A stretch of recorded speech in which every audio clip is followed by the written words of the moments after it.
So hi, Welcome to Noise Podcast. I'm Shane, I'm Glory. and we're here with I'm Michael from GLU. and with some questions today about his upcoming EP, Boogie Man EP. So congrats on that, by the way. How are you personally feeling about it since at the time of recording the EP is not announced yet? I feel great about it. It's been a long time coming. It's kind of been in the bank for a while, a long while. So I'm happy to get these songs out to the world. Hell yeah. The EP's 100%. awesome. Dude, it's Thank you. vibey as shit. I love it. Thank you so much. I appreciate it. You're welcome. Yeah, of Now, course. I'm curious, you mentioned you've had this in the bank for a long time. So can we talk about the timeline when you kind of started writing it, when you had the masters in hand, rough dates? They don't have to be exact. Mm. I started writing it the same time I did my first EP, my Demons EP. And I've been playing the songs live for the last 2 years. So I kind of had them, 90% done. And then I'd say about the end of 2024, got them finally mixed, mastered, and now they're coming out in June. It's a long process. It's longer than you always think. So many factors and just timing. I think you need to have the time to be able to promote and tour a record to give it its shot. Gotcha. So you 100%. don't just want to obviously put the stuff out there and just kind of leave it. You want to be present and able to support it and tour it when it comes out. Yeah. I've done all of the things Mhm. and tried it all which ways, and I would put the songs out no matter what. Mhm. Um, because I also find I've done this before, and I have friends that do this with like a new project or something they want to do. Is they finish the songs and then they wait years and never put them out, and I think it's just a shame just for yourself. Um, you're kind of like there's probably some like resentment or something like inside you that you're holding on to. So I really think you need to release them. And if you don't plan on promoting them and touring them, it's like, who cares? Put them out into the world and move on to the next. Exactly. For me, I do have the opportunity to be able to take some time to play shows, and I love playing shows. So I will do that, but I'd put them out no matter what. Gotcha. And obviously, keeping a timeline allows you to still kind of relate to the music when you're putting it out versus like the other case you mentioned where if you're sitting on it for 5 years, do you even relate to what you're saying on those songs anymore? Totally, because you've probably, if you're writing constantly and working constantly, you probably have another batch done that you feel more confident about. And like you're saying, then you want to put those ones out, Mhm. but then you did all that work and these songs that mean a lot to you, and they just go away. Makes no sense to me. But so yes, there are some topics that are from a few years ago, and when you write records, songs might come from 20 years ago, or a riff that comes from 20 years ago. But as long as it still means something to you at that time, or maybe has new meaning to you after years and different experiences, that's all that matters. Absolutely. 100%. And as you mentioned, you've actually been performing the tracks off this EP for the last 2 years. So coming up to the release date, is there still any anxiety or excitement with people kind of getting the official release to it? Or are you just kind of over it? Like, they already know it. It's chill. No, there is, because most of these shows I've been supporting other bands. So the Mhm. people that come to see me anyway have no idea who I am, never heard these songs before. Um, Whereas once they're released, your peers are hearing them, your Mhm. friends, people you respect. So there's always just a little bit of pressure, like, is this good? Or people think it's good? And we are we I and the other people are Mhm. musicians, and it goes with actors, I think, too, and different artists. It's like you do ultimately want some validation. I mean, Absolutely. it it feels really good.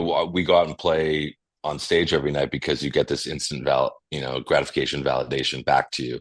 Mhm. So that could sound narcissistic or egotistical, but that's just the case. We're humans, Exactly. and everyone needs validation, whether it's from your parents, or from your friends. Like, everyone wants that. Yeah, that Exactly. makes sense. Now, when you're approaching the live show, do you approach GLU differently from Queens of the Stone Age? Because obviously now you are the man on stage. Do you approach it any differently, or is it basically the same approach for you? Was I not the man before? No, True. I'm not the lead singer. Yeah, For sure. And I'm not the front man. And so there's like with Queens, like there's a lot more pressure on Josh, right? Like he's singing, he's in the center. It's a whole different, set of obstacles for him versus us. And with this, yes, it's all pressure on me. And not only are these my songs and I created them by myself, but yes, I'm on stage by myself. And so I had never done that before until this project. I've always been in bands. So I love the challenge of going out every night, doing a really good job for myself and for the audience. And also trying to win fans over. I love supporting my other band, Mini Mansions. We supported everybody: Tame Impala, Arctic Monkeys, Royal Blood. List goes on and on and on. And it was always fun because it was a challenge to win over these people that have never heard of you, who probably are going in with a little bit of hesitancy and questioning, who the fuck are these guys? The fucking opening Do band. I care? Yeah, like I don't even go for the opening bands. It's like I'm like, no, I'm good. I'll get there at 9:30 and see the headliner. So I totally understand that. So that's why even more so, it's like I go out there and I'm like, okay, I gotta fuck these people up and I gotta win them over. And it's really fun to do that for me. I don't get scared about it. It's more like it's a cool challenge. Absolutely, that makes sense. That's great. Hell yeah. So is there any meaning behind the EP title or cover art? I went through a couple titles, and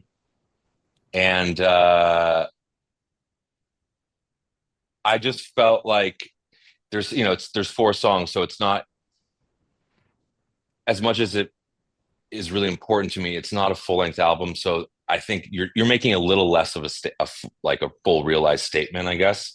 Okay. And so to me, it's just like what can represent 4 songs the best, and also what pops, what's like the best phrase or song title on this EP that I want that to represent. And so Boogie Man just felt like the right one. And the art, I just had a vision of like, I've always in bands never like been on the cover. We always steered away, like let's have some like weird art and keep us mysterious. And with this being a solo thing, I wanted to lean in more to putting myself out there, which includes myself, my face and whatever. And so I also really love like a lot of like the Bowie covers, and like Grace Jones was like an inspiration as far as like doing something that is looks unusual either for myself or for any human body, doing something that's a little angular and off the cuff. I think like David Byrne also does stuff like that. And my friend Andreas Neumann, who's an amazing photographer, we did a shoot, and I do bend a lot on stage. Like my friend Alison Mossart from The Kills, she's always like, it looks like you're doing gymnastics up there. Like, what's going on? Hell yeah. And I'm not really that flexible. So I kind of wanted to represent that a little bit. Gotcha. That makes sense. So can you tell us a little bit about the writing process for the EP? It started during COVID. Actually, these songs less so. The first EP was more the first batch during COVID, and then I moved to London for a bit, and it was still COVID times, and so I was stuck in a house, just writing and being in a different place. And I think there's a lyric in Gone Fishing that says My Lovely London Prison, which was going to be the title of the EP, but I just thought it was too long. And that kind of represents, I think, that writing process. It was like I was with someone, I was in love, but we were locked down in London, and it was a new place I'd never lived before. And so I think like My Lovely London Prison kind of encapsulates. Maybe I should have called the EP that, because it really does encapsulate it. But anyway, that phrase kind of says a lot. Like stuck there, happy, doing something new artistically. That was kind of the process. Yeah. Gotcha. That makes sense. Gotcha. All right. And what song off the EP took the longest to write, and which one is your personal favorite? Gone Fishing was real quick. Tunnel Vision was real quick. Boogie Man, I guess Boogie Man. Boogie Man took a long time, because that riff and that chord progression I had for years and years and years, and I was going to use it as a mini mansion song, but I just didn't find the puzzle pieces on how to make it work. And when I started this project, I was like, well, this could be a great up-tempo dance number, which I don't have on any of the other songs.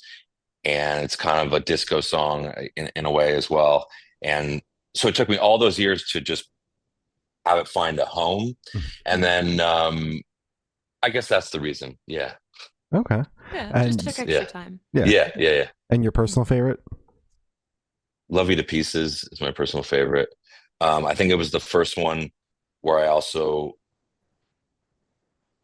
there's some like cool guitar stuff on Cold Sweat, but it was like, oh, I want to make sure that there's like really great guitar solos and riffs within a hip hop song, which I don't see often. And if you do see them, they're usually terrible and don't have much style. So I wanted to bring like those two worlds together. And I think it really works. And yeah, I love playing that song live too. Hell yeah. Hell yeah. So for this question, I want you to pick your favorite lyric off the EP and tell us the meaning behind it. Okay. I think all the lyrics. There's so many lyrics, which a lot of words. It's a lot of words. Yeah. I think my favorite lyric, even though it's short, but I just love that I got to put it in there, is I grew up on punk rock, and even though I'm doing this new thing where I see it as is the most like punk rock thing I could do for myself, is doing something that no one would expect, which is not rock, not riffs. There's a lyric in Boogie Man, which is listening to Damn, Damn, Damn, because I'm neat, neat, neat. And that record is one of my favorite records by The Damned. And the song is called Neat, Neat, Neat. And actually, when I was in my first band, Wires on Fire, there was this cool zine in LA called LA Record. It was awesome. And I don't know how many they did, maybe like 50. And they asked us to be on the cover one time. And you got to choose, every person that did it got to choose to recreate one of your favorite record covers. So we chose The Damned, Damn, Damn, Damned. And it's on my Instagram, and I wish I had a copy still, but it was so fun to shoot, and it looks so great. They did such a great job. So it's just always been such an important record to me. So to be able to slip that into a like pop dance song, I just thought was really fun. That's fucking awesome. Hell yeah. That's wonderful. I am curious, like, what are your sonic influences for this project? Because, like, obviously you mentioned it's like punk rock and ethos, but it's obviously not in sonic. Yeah. I think a lot.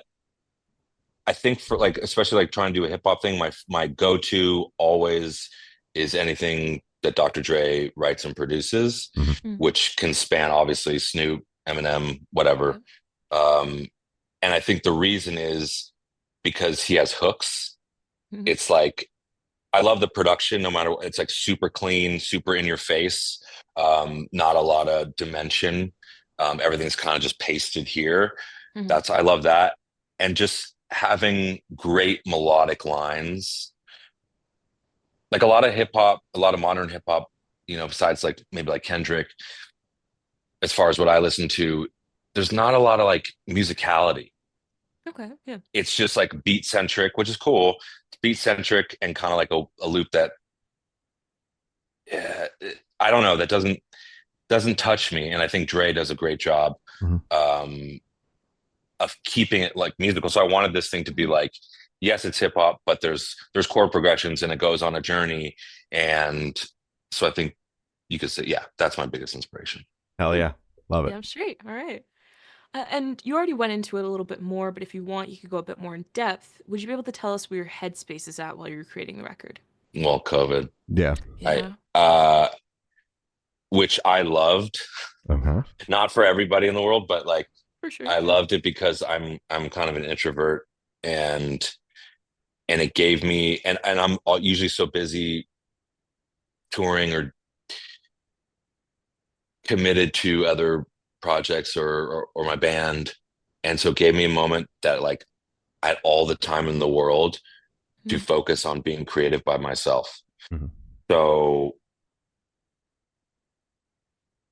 and being stuck and like actually I think everyone like kind of learned more about themselves. I hope they did. I learned a lot about myself and how I like to be in the world and how I can be happy alone a lot of times in the world. So I think a lot of the lyrics touch on that. And so I think it definitely comes through when you listen to the lyrics. Absolutely, definitely, 100%. definitely a unique time to write music because, like, almost, I would assume, like, for you, you haven't had time off like that since, like, maybe a debut album in a sense. Yeah, Mm, yeah, Yeah. yeah. It never happens. It never happens. And yeah. like I'm trying to write more glue stuff now, and I have some more in the bag for a record. But like to actually go finish it, it's so tough. Yeah. I have so many other more commitments, and so I wish I can we go back? Exactly. In Just Can we like, go turn in back back to like a the everyone sick clock. being way. sick? Yeah. Yeah, Sick, twisted way. Can we go back? Oh yeah. yeah, Um, yeah. so, how do you recommend your fans to listen to CP for the first time? Should you do it in the car with friends, in the dark with headphones on? Is workout EP, party EP? What do you personally recommend? Yeah, I think it's out on vinyl if you want to do it that way. But my preference would be driving in the car. That's how I listen to my music. That's how I monitor and listen back to mixes and everything in writing is driving. And I think it is a bit of a driving record. I even played it for a friend trying to choose the sequence Hmm. of the four songs. And it was like, yeah, Boogie Man might be like the catchier song, but Love You to Pieces has to be first because it feels like turning on the keys, getting in the car, and driving. Hmm. So that would be my recommendation. All right. Hell Damn yeah. straight. Wonderful. And this one should be super, super quick. Off the top of your head, I want you to describe this EP for new listeners in 3 words. No more, no less. Maybe, I mean, it's so stupid, but I'd say fun, Yeah. insightful, Okay. Uh-huh. and unique. Hell yeah. Wonderful. Those are Wonderful. good. Start Hell yeah. cooking. Yeah. And then that same train of thought, is there a certain feeling or emotion you want listeners to have while going through the EP? I mean, not to bank on the fun thing, but I think I don't like to take myself too seriously, especially in music. I think there should be a little bit of comedy everywhere sprinkled through. So I think people should chuckle when they hear certain lyrics. And even though, yes, sometimes talking about some vulnerable and serious shit for myself, Mm, um, you should laugh your way through it. Um, so I think that's important. Yeah. It's like a metaphor for 100%. life, honestly. Exactly. Yeah. 100%. Damn straight. Hell yeah. Yeah. Yeah. And are you able to touch on any particularly challenging or standout moments during the creation of the EP, positive or negative? Well, I think the challenge was finding to do something that was in line with the first EP, yet challenging yourself. And also, like during that time, like I had written some of the songs, but like was going through a breakup Mm, and having to play the songs live to singing about the person, which is always interesting. yeah. And so, like every night, you have to be like reminded of certain memories or emotions or whatever. So I think that's always the challenge. But it being so fresh Mm, in that process I think is a tough one for sure. Completely understandable. Yeah, Damn. absolutely. Mhm. I wouldn't be able to do it. I gotta throw those. I gotta throw Give it those a to the shot. wayside. Give it a shot. Yeah, come All on. right. So for this question, I want you to picture you're on tour. You're at a gas station for a rest stop. What is your snack of choice? I'd probably get like a bag of unsalted cashews. Hell yeah. Hell yeah. I always get unsalted cashews. Those fuck, man. Yeah, Shout out and they don't cashews. dehydrate me? Come Nah. on. They're great. And my friend told me supposedly that you should eat cashews at night when you're wanting to eat sweets because I guess something in cashews triggers the brain to have the same like dopamine hit as chocolate, Really? supposedly. Allegedly. I'm gonna try that. And he's not very smart, so I So can trust then him. I don't But- know if we should be trusting that. But then. he loves snacks, so Oh, that's- so okay, so That's his smart area of in the sense of expertise. snacks. Yeah. yeah. Okay. Again, I'll test it out. We'll see. We'll Yeah. see about that. And on the topic of food, if the music project was a dish, what dish would it be and why? Probably tapas, Mhm. because and those are Spanish Mhm. for anyone who doesn't know. Because I think those dishes. I think Spain in general is so vibrant. I would love to live there. I think it's full of like color and life. And I think that each of these songs are also very, very different and very different dishes. And they're served up differently, and they can be hot, cold. And when I go to a restaurant, sometimes I don't want to order an entree or main for Brits because I want to try. I want to try everything they got. Like these chefs, made all this shit. I'm gonna walk away with one thing. They got all these appetizers. So anyway, it'd be a tapas. Damn straight. All right. And for the last couple questions, going to shift completely away from music and go straight to death row. Boom. So if you're on death row, what would your last meal be with a drink? It's so easy. I in and out, Okay. 100%. And I don't eat meat anymore, but I still frequent In and Out. You get a grilled cheese, which is the same thing, but just no patty, Yeah. because it's the same flavor profile. I'm obsessed with In and Out. I think it's fantastic. Now I'm not eating it every day, but it would definitely be that. Maybe slip a patty in there because I'm about to die. I'm not really Why sure. not? Yeah. But why kill someone else, a poor animal, while I'm dying? I don't know. Do I take them? Do I take them out with me? Yeah. I'm not so sure. Yeah. TBD. TBD. But I think as to drink, they recently added cherry Coke to their repertoire. The fountain. And I used to be Barks root beer guy. I think I get the cherry Coke. Fuck it. Damn. Switching it up. All Fuck right. Yeah. Hell yeah. And Yeah. if you could live in one fictional world for a week, where would you live? To be honest, I don't really care for like fantasy, Harry Potter, Lord of the Rings. I don't really care for that stuff. Mhm. So I guess fictional. You know what? Fictional world. This is something that someone else has made up already, or I'm making this up. It's something that already exists. Yeah, then I guess I Sorry. go to Gotham because the only What the fuck? it's a fucked up place, but like it's New York, Mhm. essentially. Yeah. And it's the only superhero fantasy franchise that I like. Batman. Because he's a real dude. He doesn't have any superpowers. He just Yeah. is rich and made a bunch of shit to help fight crime and take care of his city. He's just a dude. So with And that he's logic, badass. you like Iron Man too, or do you not like Iron Man as well? Because that's the same. To be he's fair, just a guy. you're absolutely right. And and when I saw Iron Man 1, number one, Robert Downey Jr. is a badass. Number two, I felt the same way. I was like, I like this movie. Yeah. This is good. Yeah, because he's just smart. Yeah. He's just smart. Mhm. He got a bunch of dough. He's. Yeah. I mean, That he has the helps. money to be. Yeah. Actually, if you notice, are there any poor Just average superheroes? Joe. Yeah. Which is kind of weird because how it's supposed to relate to the masses, And Yeah. all these guys are fucking rich. Yeah.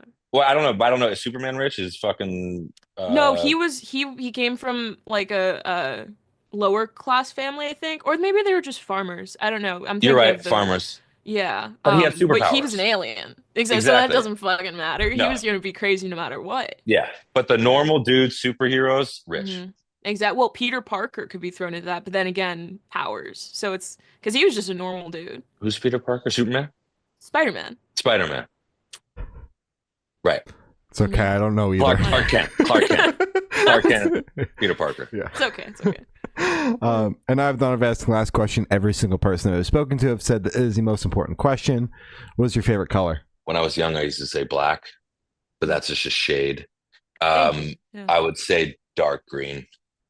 That's Solid. solid. Like dark. I got a lot of dark green in my house. Walls, dark green, a lot of shit like that. Hell yeah. All right. So as I said, that's all the questions we have today. Is there anything that you would like to plug? Yeah, myself.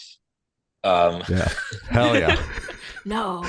I'm here to promote my new EP, Boogie Man, out now. Hell yeah. All Hell right. yeah. Well, thank you. Self promotion. Yeah, love it. Wonderful. Well, thank you. Sounds been Michael from GLU, and we have been the Good Noise Podcast.